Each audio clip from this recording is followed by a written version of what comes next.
¿Cómo andan? Buen día. Vamos a arrancar con el último día del curso.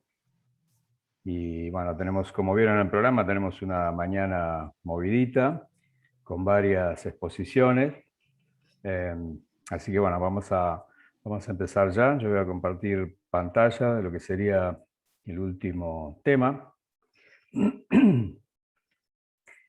Como les comentaba, bueno, si vieron el mail que les mandé ayer, después vamos a charlar quizá un poquitito más, pero les adelanté un poco lo que van a ser los principales puntos de la charla de Jim McAlpin. Él va a presentar algunas exposiciones o, digamos, cuestiones vinculadas con la morfología y con la interpretación de corrimientos cuaternarios en ambientes tectónicos y morfoclimáticos que no son los del flat slab, sino de distintas partes en el mundo, pero que yo creo que son bastante útiles a la hora de entender la asignatura que tienen nuestros corrimientos, y sobre todo algunos patrones de rupturas de terremotos históricos, que justamente son los proxies que a nosotros nos faltan, para entender cómo pueden ser la geometría de las rupturas en superficie de corrimientos así de ángulo bajo. Van a ver ustedes que es bastante desordenada. Y la segunda parte refiere a un tema que, si bien generalmente no se ha tratado acá, o sea, generalmente no se trata mucho cuando se trabaja en neotectónica argentina,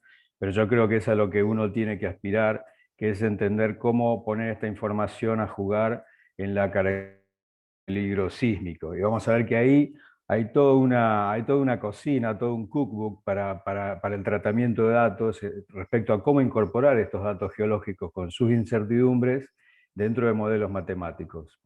Él va a explicar los conceptos del logic tree, de los árboles lógicos para establecer probabilidades. Yo entiendo que son conceptos que por ahí pueden ser un poco extraños, pero simplemente tómenlo como la incorporación de un nuevo horizonte de cosas a los cuales uno debería estar aspirando. La presentación, Jim tomó un poco la precaución de agregar bastante texto a su presentación como para apoyar un poco lo que para que ustedes sigan mejor lo que él va a ir hablando. Para cerrar el tema, ¿no? Un poco hacer el empaquetado de lo que nosotros hemos visto, quisiera referirme, después vamos a hacer un cierre, pero en esta primera parte quisiera referirme un poco, y también un poco en la tendencia o en la onda de lo que va a conversar McAlpin. Quisiera referirme un poco a las aplicaciones y fundamentalmente a los desafíos de la información neotectónica, de su obtención y su aplicación. Yo creo que son todas cosas que han ido surgiendo a lo largo del curso. Respecto a las aplicaciones, hemos mostrado muchos ejemplos de cómo interviene la información de las estructuras neotectónicas en proyectos de ingeniería. Hemos visto cómo la relevancia que tiene esto para todo lo que es el recurso hidrogeológico, todo lo que es la geometría de depocentros, y desde estrategias de exploración y también de manejo. Bueno, todo el mundo sabe que en el ordenamiento territorial y todo lo que tiene que ver con peligro sísmico vinculado con cuestiones ambientales, esta es una capa de información que sin duda... Yo quería dedicarme un poquito más a tratar de hacer una visión más de perspectiva desde dónde arrancamos y me parece a mí, hacia dónde deberíamos ir en los próximos años.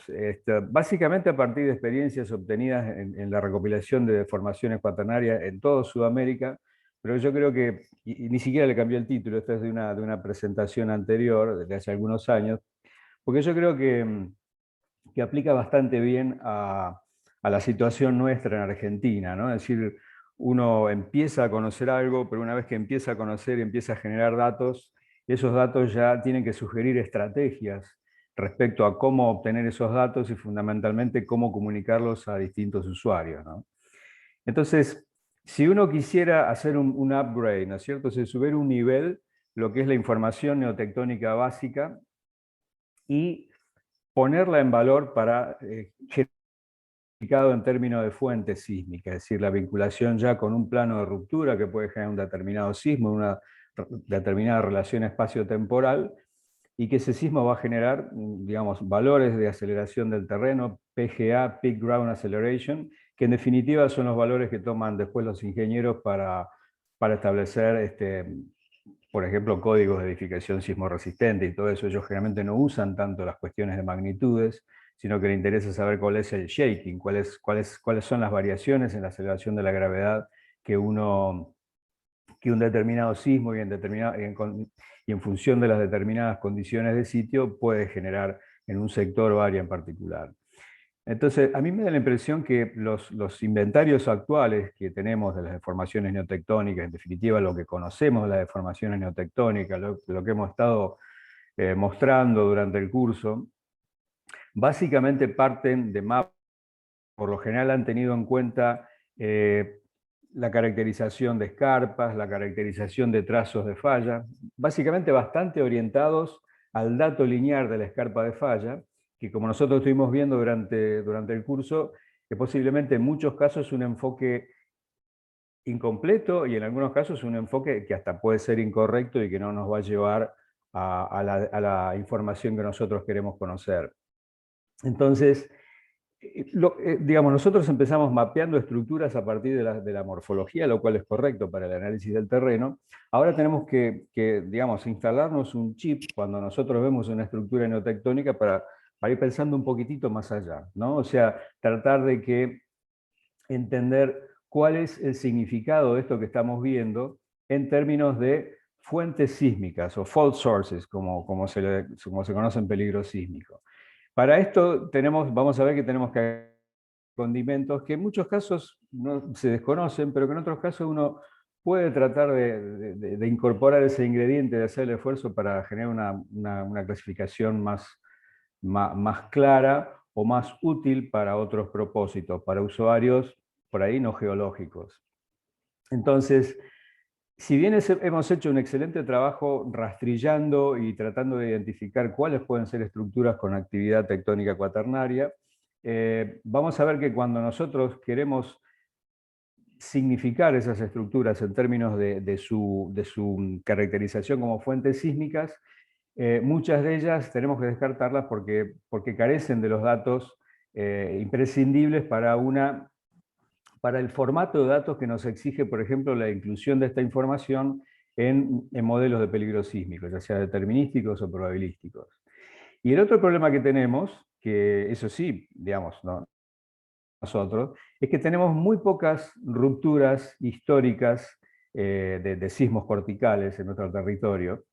Y encima, digamos, para el caso de San Juan, de las rupturas sísmicas del 44 y del 77, también sospechamos que esas rupturas posiblemente no sean características de la fuente primaria que está abajo. De hecho, nosotros inclusive vimos en la charla de Tom Rockwell que nuestra impresión actual es que el sismo del 44 es uno de tamaño más chiquitito de los que puede dar la falla de la Laja, al menos en términos de desplazamiento cosísmico. Entonces, nosotros tenemos muy pocos proxies para establecer análogos y para establecer comparaciones, es decir, ¿cuánto rompe acá un sismo de magnitud 7.5? ¿Cuál es la longitud de ruptura? ¿Cuál es el desplazamiento cosísmico? Eso, en muchos casos, nosotros tratamos de utilizar relaciones empíricas derivadas de otras fallas, de otros ambientes geológicos, en ambientes compresivos, y realmente no sabemos si eso aplica a la problemática de nuestras estructuras, que como vimos tiene una relación compleja a veces entre fallas tipo bedding parallel, secundarias. Vamos a ver que la caracterización de los distintos tipos de deformación en superficie, sobre todo para corrimientos, que son las que mayor variabilidad de ruptura en superficie pueden dar, va a ser uno de los puntos que va a enfatizar McAlpin, y en línea un poco con lo que ya habíamos visto al principio. Van a ver algunos diagramitas ahí que les van a resultar familiares. Entonces, ese es otro punto en el cual nosotros tenemos que estar atentos, que lamentablemente tenemos muy pocos ejemplos históricos como para agarrarnos y establecer vínculos de análogos y decir, no, pero esto que estoy viendo en la trinchera no puede ser de magnitud tanto, porque si lo comparo con tal sismo, ese tipo de proxies nosotros estamos más inseguros para hacerlo. Nuestros sismos, porque nuestras rupturas sísmicas atrasan a la hora de calcular magnitudes cuando yo quiero compararlas con las relaciones empíricas tradicionales. Pero ¿qué es un fault source? ¿Qué se necesita para definir una fuente sísmica? Básicamente, en los modelos de peligro sísmico, los modelos en donde se integra toda la información sismológica, de tectónica geodésica, geológica, de las ecuaciones que, digamos, contemplan las leyes de atenuación corticales para entender cómo van, digamos, debilitándose las ondas a medida que recorren una determinada distancia en una determinada corteza. Nosotros trabajamos generalmente en esto, lo que es el trazo o la intersección de un plano de ruptura o no, en el caso de estructuras ciegas, con la superficie terrestre. Y lo que nosotros tenemos que entender es este área gris que tenemos acá. Quiere decir que nosotros tenemos que tratar de entender la longitud de ruptura, la geometría, también entender un rake, digamos, realmente se utiliza un rake acá a 360 grados, ¿no es cierto? O sea que puedo tener un rake de 90 como inversa, de 180 como normal, perdón, de 270, de 0 y 180. Son datos geométricos básicos, pero que muchas veces no están. Cuando uno mira bases de datos o parametrización de fallas, esos datos no están y lamentablemente si no están, no pueden ser consideradas en un modelo de peligro. Entonces, por más que yo diga la falla tiene ruptura holocena, si no la puedo vestir con estos otros datos, esa es una estructura que no va a ser tenida en cuenta en un modelo, sobre todo en los modelos probabilísticos. Tengo que, sí, el otro gran dato, la otra, como decíamos, la otra gran vedette de esta información son los sleep rates. El sleep rate es un dato fundamental porque en función de eso, de la velocidad de la falla, se pueden elaborar modelos de recurrencia junto con otra información, pero esa información tiene que estar. Y también lo que sería el espesor de la corteza sismogénica, que esto es más bien un dato sismológico. En el caso del top depth, en el caso de estructuras que cortan, es 0, pero bueno, esta profundidad es muy importante entenderla ¿para qué? Para poder modelar este área. Y en función de este área, pues, el área de ruptura está en relación directa con el momento sísmico y con todas las magnitudes que pueden generar los sismos. Obviamente que cuando yo modelo fallas, se hacen modelos geométricamente muy simples, eso es lo que se llama simple fault source, sobre todo si no hay mucha información. Y generalmente se asume, los principales modelos a nivel nacional de los países que ya lo han desarrollado, uno asume que si la falla es transcurrente, entonces yo modelo con una falla a 90 grados, si es normal, modelo con una falla a 60, toda la corteza independientemente de las complejidades que pueda tener ese plano. Si las conozco, obviamente las introduzco. Y en el caso de fallas inversas, yo modelo con ángulos de 45 grados, lo cual la geometría y la cinemática es muy importante porque no es lo mismo el área que yo voy a obtener con una falla a 90 grados a otra a 45, en función de la corteza sismogénica. Entonces, estas cuestiones que ustedes dirán, bueno, pero eso no es tan difícil. Sí, no es tan difícil, pero si no está, como decía, el modelador no lo va a tomar. Como decía el modelador, la mayoría de los modeladores hay gente que no entienden los datos geológicos. Como decía, muchos creen que uno va al campo a medir la tasa de movimiento y no entienden que no es un dato duro, sino que es un dato derivativo. Así. No lo entienden, generalmente porque los geólogos no lo explicamos bien. En muchos casos, uno siempre ha escuchado colegas que se quejan amargamente, que yo hice un informe, hice un mapa, dije que ahí había una falla y cuando hicieron tal cosa no tuvieron en cuenta. Hay veces que nuestros datos para los usuarios que tienen que tomar ese dato para otras aplicaciones, como un data layer de otro tipo de modelos. Entonces, esto es algo que nosotros tenemos que entender. Y fíjense, en el caso del proyecto SARA, la recopilación más reciente que hicimos de Sudamérica, fíjense que nosotros recopilamos 1.500 fallas aproximadamente de deformaciones cuaternarias en Sudamérica. Y de ese porcentaje, Argentina aportó un porcentaje importante. Yo creo que andamos ahora ya cerca de las 400, creo que pasamos las 400 fallas. Fíjense que tenemos un montón de fallas, como sabemos, todas así, digamos, segmentos chiquititos, separados, que es la característica de la expresión de la mayoría de las fallas en los Andes centrales, excepto el caso de algunos sistemas como Atacama o Liquiñoque en Chile. Pero si no, fíjense que nosotros, tanto Argentina, Bolivia, todas fallas que no tienen este importante ordenamiento espacial que se ven en los Andes del norte.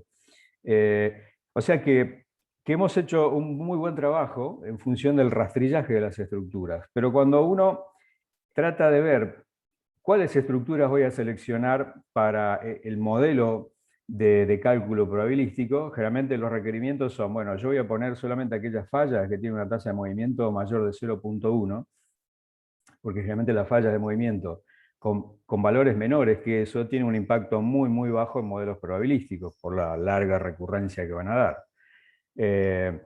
Y generalmente se toman, o digamos la decisión en el caso de Sara fue tomar estructuras con actividad del Pleistoceno superior o más joven, y también considerar aquellas que tengan una sismicidad que claramente se haya reconocido que está asociado a eso, a esa estructura histórica instrumental mayor de 5,6. Es mucho más fácil en los Andes del norte, donde que la mayoría son fallas transcurrentes, donde es más fácil, como vamos a ver enseguida, la asociación entre estructuras y sismicidad. Entonces, ¿cómo nos fue a nosotros con esto? Y fíjense en las fallas que quedaron. Inclusive acá por error se incluyó a las fallas, digamos, de Mar Chiquita, San Guillermo, que contaba Ernesto Brunetto ayer. Quedaron muy pocas, porque en la gran mayoría de esos casos no cumplían los requisitos para ser considerados fault source, o sea, fuentes de falla. Digamos, a pesar de que se consideraban I/O, ¿no es cierto? No era que tenía que cumplimentar, que tuviera más de 0,1, que fuera pleistoceno superior o más joven y que tuviera sismicidad, sino que cumpliera alguno de esos preceptos. A pesar de eso, la gran mayoría de nuestras fallas no entraron. A nivel de Sudamérica, de todas maneras, tuvimos bastante, aproximadamente un 30% de las fallas de las que colectamos que pudieron ser incluidas en este modelo de cálculo.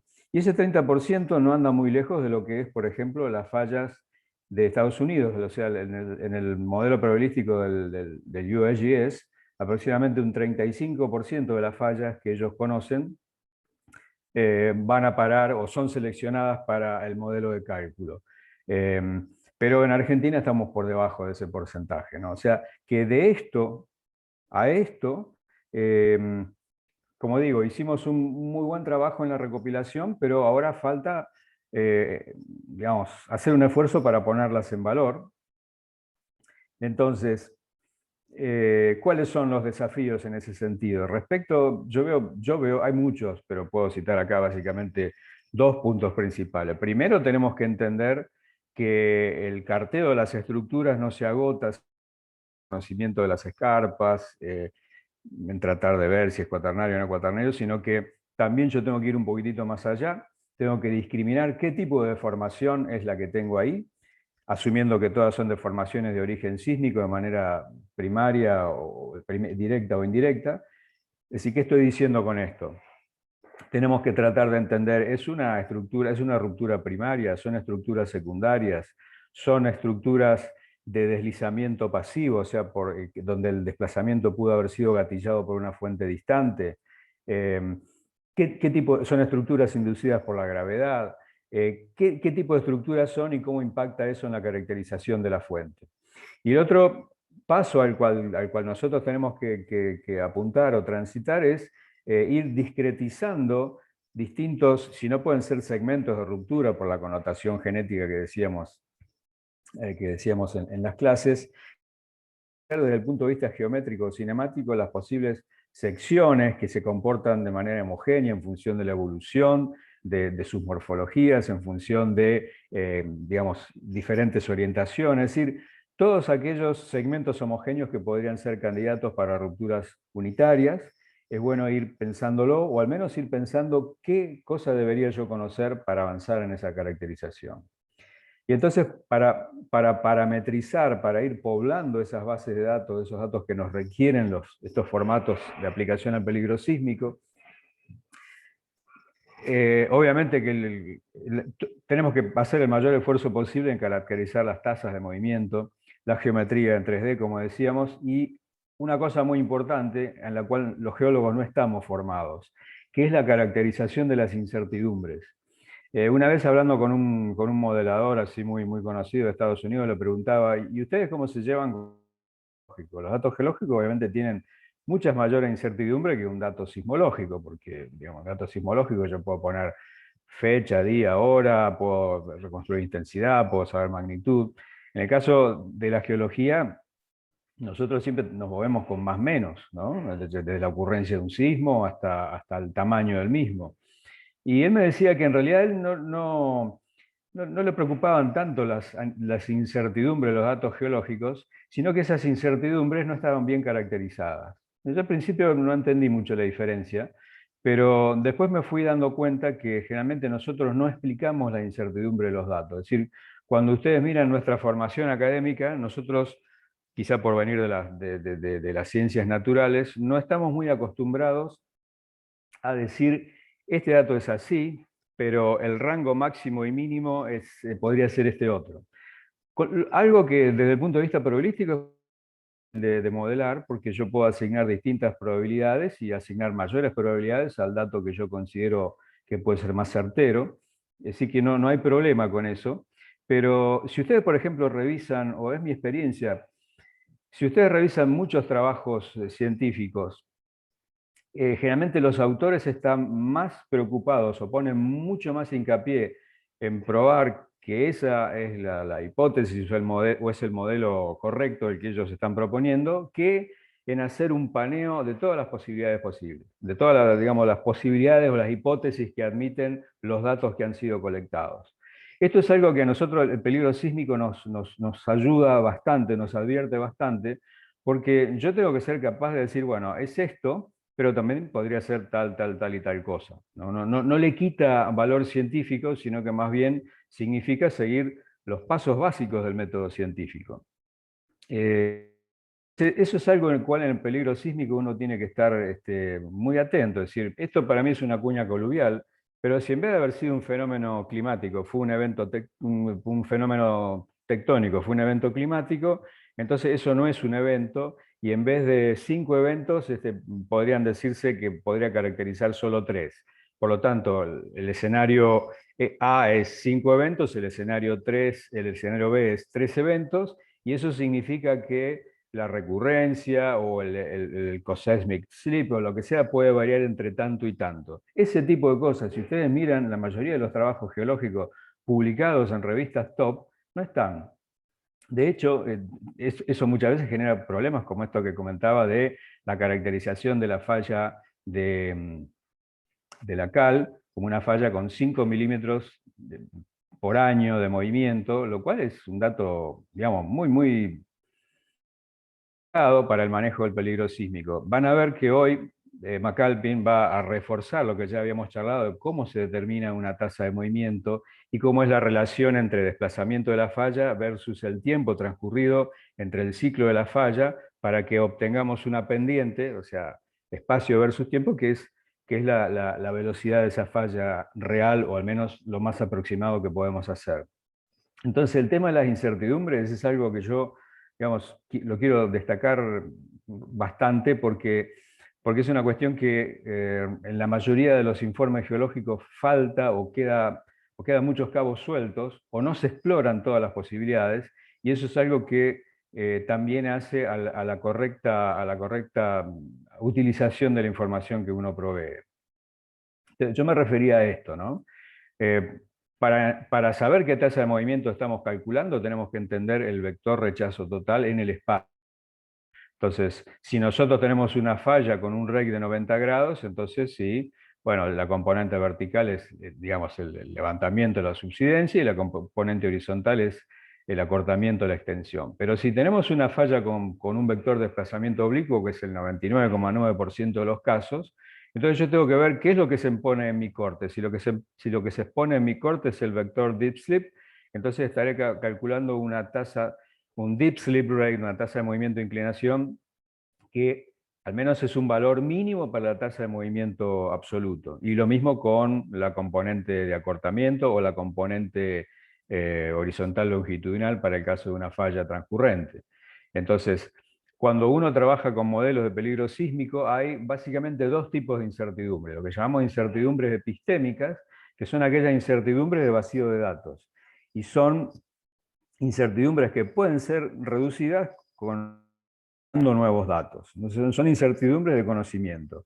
Y las incertidumbres aleatorias son aquellas incertidumbres que son propias de un método de cálculo, de un modelo, en donde es algo que uno básicamente no controla, porque a veces hay modelos que te tiran un más menos, pero que uno no lo maneja. Entonces, las incertidumbres epistémicas, en el caso de las tasas de movimientos geológicas, están fundamentalmente en la determinación del slip, del movimiento de este vector, y las incertidumbres de edad aleatorias están fundamentalmente en los modelos para calcular la edad.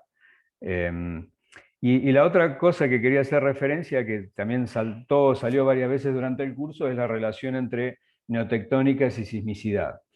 Si uno mira la relación entre neotectónica y sismicidad en el área de la Bahía de San Francisco, que como les mostraba la otra vez el póster que está atrás, que sería esto, como decía, uno no necesita mapear fallas porque acá tenemos San Gregorio, San Andrés, Hayward, Concord, Green Valley, Calaveras, ¿no?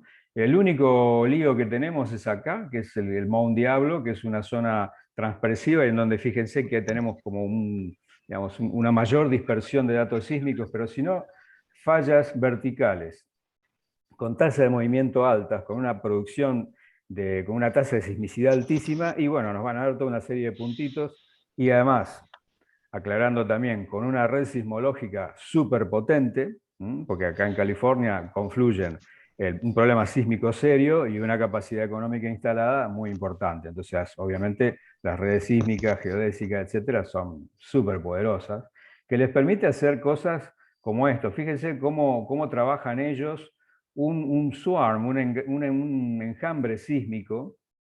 Fíjense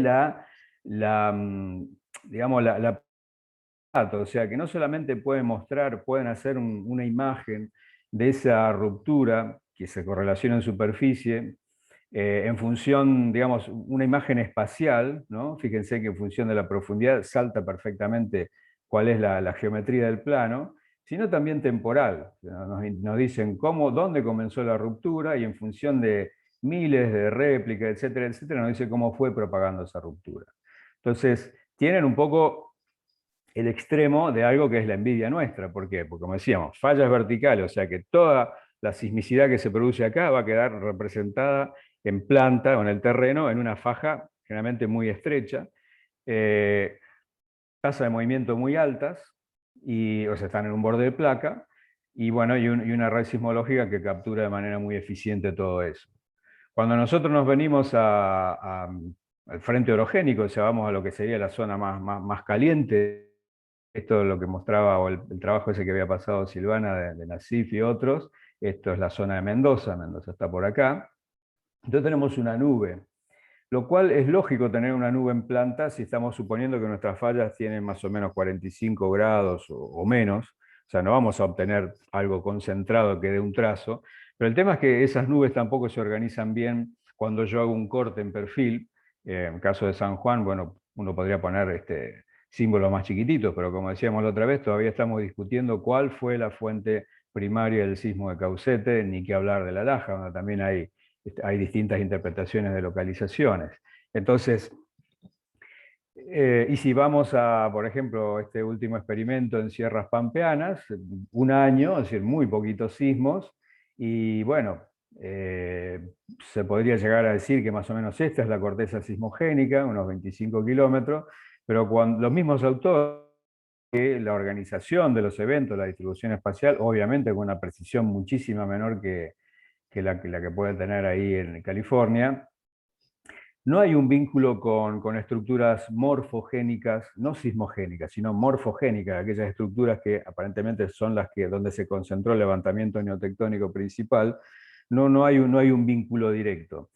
Y tampoco es sorprendente esto, al menos desde mi punto de vista, porque si uno piensa una corteza prefracturada donde hay N candidatos a acumular energía elástica, en un tiempo cuyo ciclo sísmico desconocemos, entonces resulta, digamos, no resulta sorprendente, o hasta prácticamente lógico, que cuando tengamos sismicidad moderada, etcétera, ocurren en discontinuidades corticales que estuvieron acumulando energía elástica y cada tanto la liberan, pero que no están organizadas o no responden a que coincida con una estructura morfogénica, como por ejemplo la falla de la Sierra Chica, la falla de Comechingón, es decir, las principales estructuras que nosotros sí vemos que producen una muy buena organización en el paisaje, pero que no tienen una respuesta, no están iluminadas, digamos, por la sismicidad.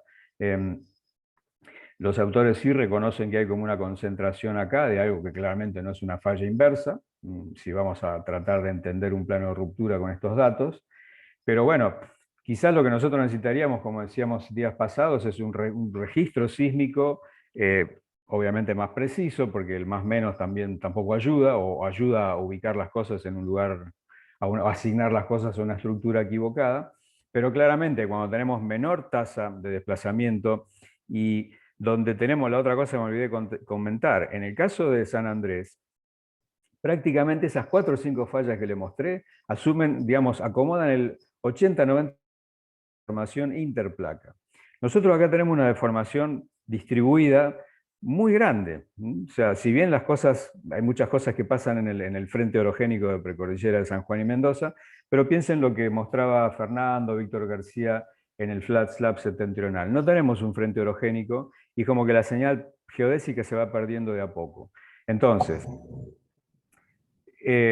deformación poco localizada, tasas de movimiento mucho menor, cortezas prefracturadas que acomodan la deformación en un área y un volumen cortical enorme, y redes sísmicas flacas, la verdad que es como que las tenemos todas en contra. Por eso, ¿cuál es la conclusión de todo esto? Yo creo que obviamente hay que mirar el dato sísmico, pero hay que tener mucho cuidado que el dato sísmico no discipline la interpretación geológica. Como veíamos en Caucete, yo no sé si poniendo todas esas interpretaciones que responden a una manifestación en superficie que no corresponde a la neotectónica que yo veo, yo creo que eso hay que tenerlo en cuenta, pero no sé si yo debería disciplinar la información geológica a una asignatura física que por ahí no lo representa. Es decir, por el momento, en el estado del arte actual, uno debería decir, bueno, ok, estas son bases de datos diferentes, con metodologías de obtención de datos diferentes. Entonces, en cualquier momento yo tengo que tratar de ver qué links hay, cómo se hermanan, o qué encaja, qué no encaja, pero siempre con una mirada muy crítica. Yo en varios lugares de Sudamérica he visto que hay fallas que son artefactos, porque hay sismicidad distribuida de 3, 4, etcétera, etcétera. Pero uno va al campo y no hay una falla, no hay algo que morfogenéticamente o que muestre que hay una falla cuaternaria. Entonces ahí lo que se construye es un artefacto que después hace ruido cuando uno trata de entender modelos y todo eso. Entonces, vuelvo a repetir, mi visión sería que uno tiene que siempre ir mirando toda la base de datos, lo de GPS también, pero tener en cuenta también que GPS mide fundamentalmente deformación elástica y lo que nosotros medimos son deformaciones anelásticas en un intervalo de tiempo muchísimo mayor, ¿no? Bueno, creo que eso era un poco lo que quería comentarles, a modo de hacer una síntesis de hacia dónde creo yo que deberíamos ir tratando de encaminar cada vez que uno trabaja en una estructura neotectónica, que uno levanta un dato neotectónico, cómo podríamos ir tratando de darle mayor valor agregado a ese dato, y sobre todo de tal manera que ese dato pueda ser levantado por cuestiones que trabajan con metadatos. Ese es básicamente lo que quería comentarles. Perdón que tengo que conectar mi compu. No sé si, bueno, merecen varias opiniones o comentarios. Si quieren podemos discutirlos, o si no hacemos una breve pausa. Creo que déjenme ver acá cómo venía el cronograma. Carlos, perdón, buen día. Hola, Lucía, buen día. ¿Cómo estás? Una consulta tenía, porque me quedó la duda de cómo es que es decir, vos mostraste el trabajo que hicieron con Sara y que quedaron el 30% de las muestras, de las fallas que habían revelado, tipo mapeado, por Sí. falta de datos para hacer el modelo. Para Y ser esas incluidas en el modelo, ¿no? El modelo se hizo a partir de datos sismológicos, bueno, todos los data layers que nosotros comentábamos, pero solamente un 30% de esas fallas quedaron, pudieron ser incluidas, pudieron ser pudieron incluidas. ser consideradas para el modelo de cálculo probabilístico. Claro, y mi duda es, ¿cómo se procede en ese caso con las otras? ¿A medida que vos vas obteniendo más datos, se incluyen o hay que hacer un nuevo proyecto y otro nuevo modelo? Y Esa es una sí, duda de cómo es es. decir, en el caso sí. En el caso de Sara sí, porque fue un proyecto a término, ¿no es cierto? Entonces se hizo, ese fue un proyecto, fueron 2 o 3 años, un poquito más. Entonces ahí la gente trabajaba en un determinado modelo con esos datos. Ahora, en el caso de modelos nacionales, y los países que se dedican a esto, donde hay instituciones que tienen como misión institucional construir estos modelos, cosa que no tenemos nosotros, Claro. son modelos que se actualizan permanentemente, como veíamos Datos que se van el agregando. caso de California. Bueno, Estados Unidos tiene el National Seismic Hazard Model, que es algo que se va actualizando y los tipos lanzan nuevas versiones. Hay fallas que suben de categoría, fallas que bajan de categoría, pero son modelos dinámicos. Claro, Pero porque son instituciones que tienen a su cargo, digamos, Estados Unidos, Nueva Zelanda, Italia, bueno, Japón, son un poco los líderes en todo esto, donde realmente hay mucha inversión y mucha claro. discusión, porque estos, obviamente hay como una cocina detrás de estos datos, en donde también depende el enfoque teórico que vos utilices. Entonces hay muchas discusiones respecto a cuál es el enfoque que corresponde, cuál es el peso que debe darse a este dato, el weighting, ¿no? O sea, Claro, me son imagino que el discusiones modelo científicas hasta epistemológicas, te diría. Pero esa es la situación. El claro. modelo de Sara terminó. Lo que no se incluyó, no se incluyó. Ahora, estos datos que yo digo, o los datos que por ahí uno publica, son levantados por consultoras internacionales, ¿no es cierto? Que tienen sus propios modelos, o sea, son modelos privados para cuando un cliente le dice yo quiero conocer el... Claro, para un trabajo, para hacer Claro, alguna, claro, está bien. exactamente, pero no son modelos abiertos. El modelo de Sara fue un modelo open source, donde uno podía ver, digamos, la anatomía del dato. Esa es la diferencia. Perfecto. Gracias. Bien. Una consulta, Carlos. Sí, Buen día. Sergio, ¿qué tal? Ahí mostraste el ejemplo ahí del California, de la cuchilla Swarm, que mostrabas ahí espectacular cómo se mapea la falla con todas las réplicas, pero las réplicas ahí en el mapita que mostrás son de 4 años después del sismo. ¿También se consideran réplicas después de tanto? Bueno, es un swarm, ¿no? A veces todo depende, no sé los sismólogos que dicen, yo he leído varias cosas al respecto de hasta qué momento lo podés considerar una réplica. Es decir, vos básicamente tenés un swarm, ¿no? Un enjambre de diques que tiene una determinada duración temporal y que ellos lo caracterizan así. Pero finos para medir, ¿no es cierto? O sea, Sí, los tipos, aparte, no sé, deben haber instalado ahí una red local, sacaban hasta, qué sé yo, lo que se te ocurra. Pero, impresionante.